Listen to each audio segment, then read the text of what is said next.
Hi, I'm Kevin Murphy, and I will be teaching astronomy this year. Here's our LTHS astronomy program. We've been around for about 25 years.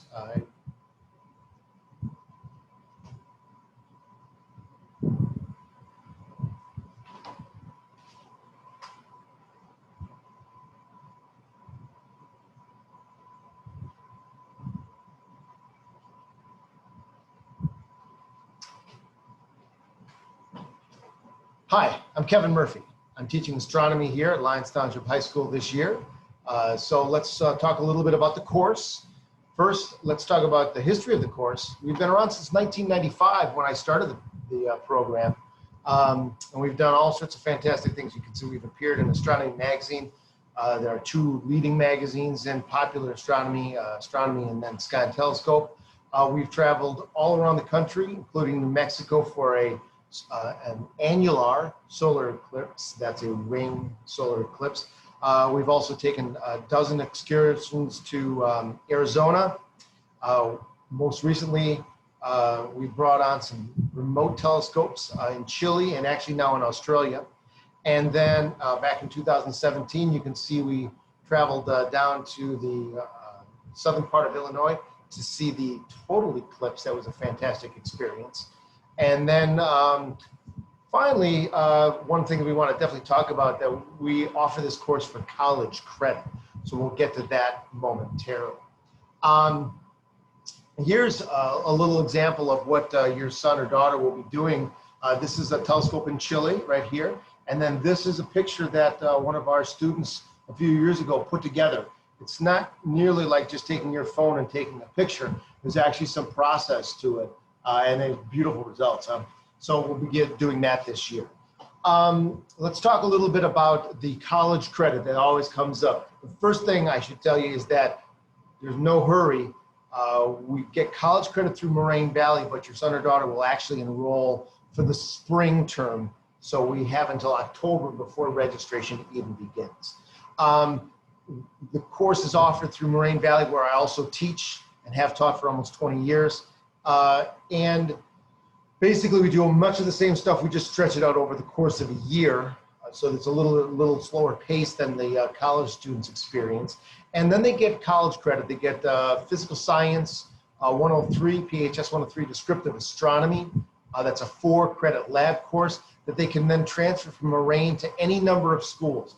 I've asked students to send me pendants from a variety of schools that they've attended. And you can see every school here and many more have accepted the course as their science credit.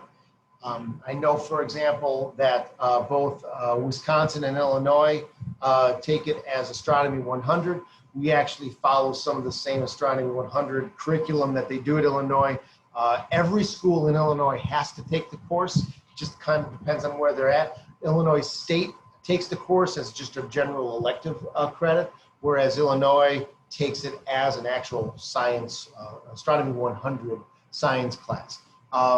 Depending on your major, depending on your son or daughter's major, this could be the only science class they need to fulfill their college credit. I know I have a couple students who went to Marquette as business majors. They required one science class. This took that spot, and they don't have to take science up at Marquette. So that was a pretty good deal. We'll send out much more information about that in a few weeks.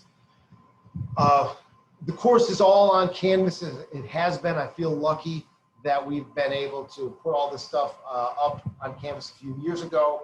So everything is on Canvas already. When the student selects a particular unit, you can see we've got 6 units over the course of the year, 3 per semester. And then every day, I shouldn't say every day, every time we meet now online, there's some objective that the students clearly can see. Most of the time I'm running things, but many of the things are actually recorded because this course is offered at the college asymmetrically, so the students can watch the lectures anytime. So I put those up on Canvas too, in case something comes up, or more importantly, you can always go back and refer to them. I really find that a pretty helpful thing. We don't have any tests per se in astronomy. The work on Canvas is all practice. It's all practice guiding students towards some projects. So at the end of the term, actually at the end of the course in May, and then we split up, it's 3 and 3, students will have had 6 projects, 1 for each unit. There we go, 1 for each unit. And then 1 general knowledge test. And that's really a pre and post test. We want to make sure that they've acquired the set of content that we expect for them. I have to check that box off as part of the college curriculum because we need to make sure that any student who maybe started the course here and then finished it up at U of I will cover the same sort of things. So those 7 grades make up their overall course grade. Each project can be submitted. I'll respond to that. We'll make some edits, and the student can resubmit that for an improved grade. So all those things, and same thing for the general knowledge, again, multiple shots at taking that. I'm not really concerned whether they know the content in the complete content in April, beginning of May, or the end of May. As long as they know it, I'm happy with that. And you can see how we're going to give those grades. 4 more A's out of the 7 scores with no more than 1 C, and then no more D's or F's will give you an A. And then the B's are there. All of this is laid out in the syllabus so that you can see exactly how to get that grade. The stuff that's on Canvas, the stuff that I showed on Canvas a moment ago, all of this work, like we say, is practice. And we just set the threshold, both here at the high school and for the college grade, to be 60%. So they need to complete 60% of that work to be able, for me to actually want to grade their project. They're welcome to do the project, but I'm simply not going to grade it until they've accomplished 60%, because you can imagine if you've not practiced enough, the project is probably not done correctly. Because the projects all involve a lot of knowledge and skills, and that's what we're practicing in Canvas. I'll update that in the Infinite Campus grade every once in a while. Just remember, it doesn't count for their grade. It kind of shows you where they are. Most students, they tend to shoot somewhere from the 75 to 90 range. That's where many students will end up. If you're down in the low 60s, that's going to be probably maybe a little lower than you want, but it is a threshold, 60%. And then with that, then I'm happy to grade and resubmit, have the students resubmit those projects. As I said, I've been around for a long time. This, in fact, is my last year here at LT. Here's a yearbook from the year we started the course, 1995. Can you find me? Yeah, you see me? Yes, there I am, many, many years ago. I'm happy I still have all the hair. It's not quite so slick back or long. Don't have the mini mullet going here. I was playing hockey a lot back then, I guess. So, and in those 25 years here at LT, and actually I've been here at LT 30 years, spent 5 years prior to that somewhere else. But in the 25 years of the astronomy program, I've had the opportunity to do so many things with our students. Like I said, we've traveled to Arizona. The picture here is at Meteor Crater. We've seen lots of people. We've had guest speakers. Over here in this corner is Gene Cernan. That was the last man to walk on the moon. He's now since passed on, but he was kind enough to come and speak with us. We've met Jim Lovell of Apollo 13 fame. So many things. I have no idea what this year is going to bring. I hope that we're all back on campus, and maybe we can do a few things. I guess we'll just have to see. But regardless, I'm excited to do this one last time with your sons and daughters. And please don't hesitate to reach out and contact me if you have any comments, questions, or concerns.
Hi, I'm Kevin Murphy, and I'll be teaching AP Physics 1 this year to your son or daughter.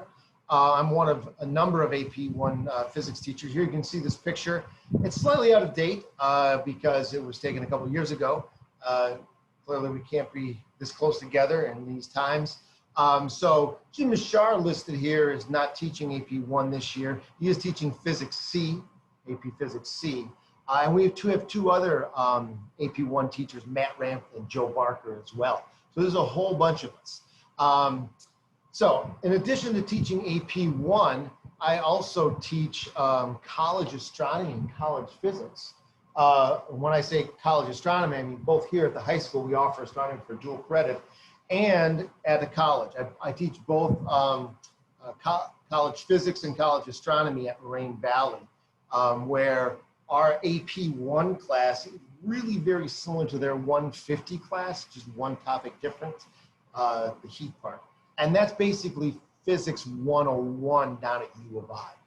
Very, very similar curriculum. So I've been doing this a long time at multiple levels. So I'm hoping I can provide your son or daughter with all the resources they're going to need to be successful.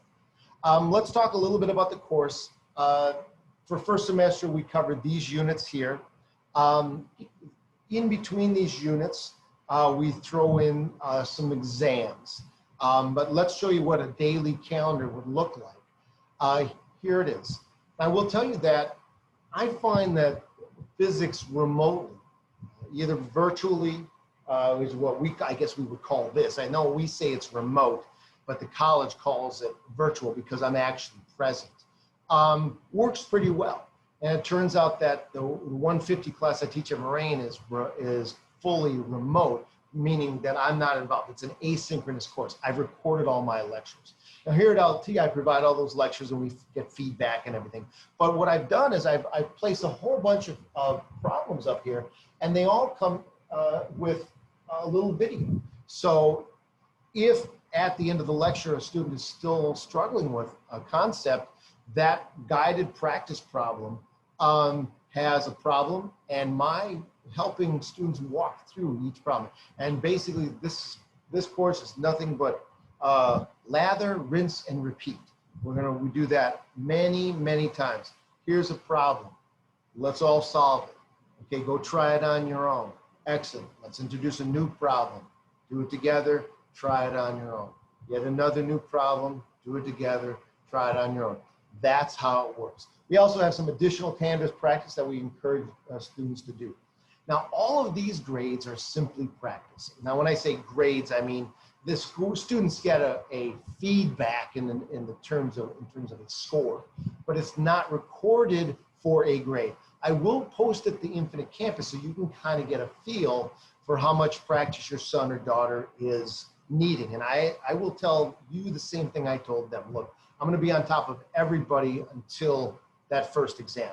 After this first exam, if someone completely crushes and does super well on that exam, I'm going to back off. I'm not going to make someone who doesn't need a lot of practice. You can follow along and do a little practice. I'm not going to hassle them to do busy work practice. So all of this stuff is optional. However, it's optional to the point where you don't do well in our exam. But let's talk a little bit about our exams. Our exams are basically, since this is an AP course, we want to give the students as much AP experience as possible. So our exams will be scored on a system of 1 to 5, just like the AP course. Just like the AP test, and they'll get them back. So at the end of the first semester, we'll have 3 exams and then 1 lab score. So there are some labs, and on the AP exam, there are some lab questions, but we won't have those in our exams while we're remote. If we come back into the classroom, we'll build in a lab portion into our exam. For now, we'll just give students a grade based on their lab performance. All labs can be redone. So we've just finished up a lab using the Metra train. If students submit it, I will make comments, send it back, and resubmit it. I find labs are a fantastic way to get better. Actual real world practice. So if you haven't done it well, then you should be able to do it again. So, and have a better score. Apology, we still have bells in the school, huh? Even though there's no one here. Same thing for the exams. The exams, just like a regular AP test, come in multiple choice form and free response question. When we take this first exam, they're going to get a multiple choice section and a free response section. If they do well, 4s or 5s, let me just suggest 4s or 5s are fine. 4s or 5s, then they're good. If, however, they get a 1 or 2 or 3, they probably want to improve, and they'll see those on exam 2 in addition to some new material. Then on exam 3, they'll see the material from exam 2 if they need to do it again. That'll be on exam 3. And finally, at the end of the semester, we'll have an optional final exam where if they need to fix up any one of the parts from exam 1, exam 2, or exam 3, and they want to redo it to try to show their mastery of that, they can do that. So overall, then they get a grade based on those. And it's just as simple. 26 points get you an A as long as no score is a 1 or a 2. And no 2 categories are more than a 3. So if you went all the way across the boards and got 4 times, in this case, are 4 grades would be